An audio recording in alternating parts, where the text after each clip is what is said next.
Brian Cox is no stranger to playing historical figures, and in his new film Churchill, he plays the larger-than-life English Prime Minister on the days before the D-Day invasion, along with Miranda Richardson, who plays his wife Clementine. And they both join me right now. Hello, and greetings from Las Vegas.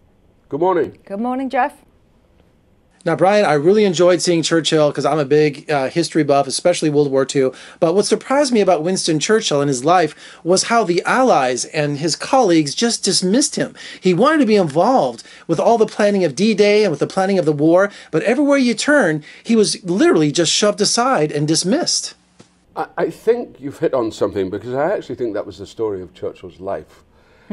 His whole life was about being dismissed. His whole life was about being an upstart, being guilty of hubris.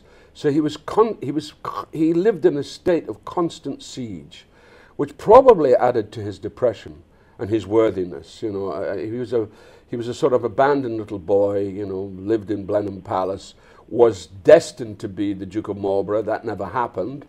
A mother who didn't pay a lot of attention, and he had a syphilitic father. So he was... Not a good start. It wasn't a particularly good start.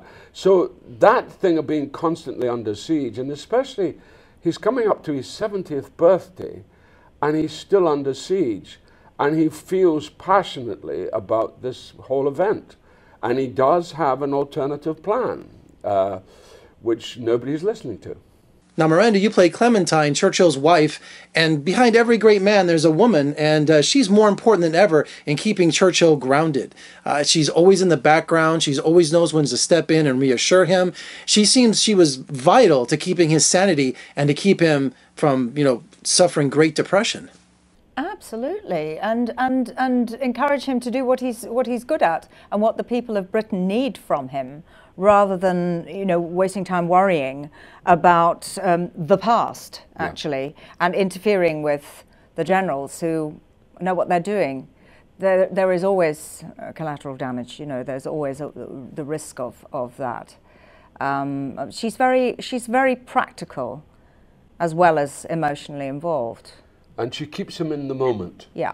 That's the great strength of Clemmy. She keeps Winston in the moment, which is very hard for him, especially when the amount of alcohol he consumed. Yeah, yeah. I know I haven't been fully a companion to you for some while. This war requires the whole of me, and it's no easy matter being a leader.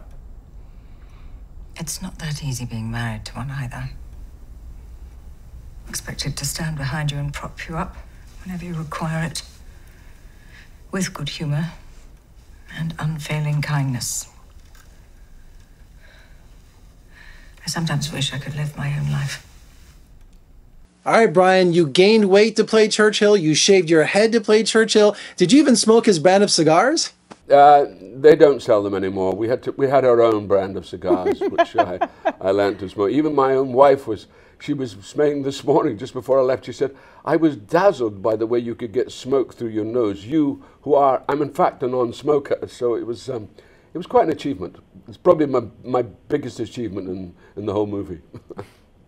Now, Brian, when most actors play a biographical role, and you playing Winston Churchill and all the research you did and the makeup and everything, and you become Winston Churchill, can you turn that character off at the end of the day, or does Churchill go home with you? Because some actors can't turn it off at the end of the day. Well, horses for courses. I turn it off. I'm an instinctive. We're very alike. Yeah. We're incredibly alike. It was extraordinary to find such a soulmate, and because we don't let it do that to us. What we give is what we give, and when we're engaged, we're fully engaged. But no, I don't go home with the character. It would be.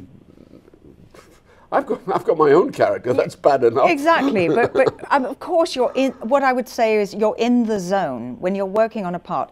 That is what you're thinking about. That's what the next day coming up. You're thinking about the scenes coming up and learning your lines, and time alone is well spent.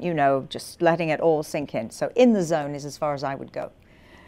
Brian, tell me about the exchanges you had with actor John Flattery, who played Eisenhower. There was such energy in those exchanges. Did those come naturally, or just did you guys rehearse that? Oh, John was, this cast is to die for. It's just a great, great cast. And John comes, I mean, I've never known an actor who's just as straight as a die. He just goes vump. He's got that kind of wonderful Irish directness. You know, he just goes vump like that. And when you've got that, it's like tennis. You know, Yes. it's like working with this lady. You know, if you've got a great, you know, if you're working with Nadal and Federer, that's the great tennis game. And it's the same with acting. You know, you're working with Slattery Richardson, it's the great tennis game.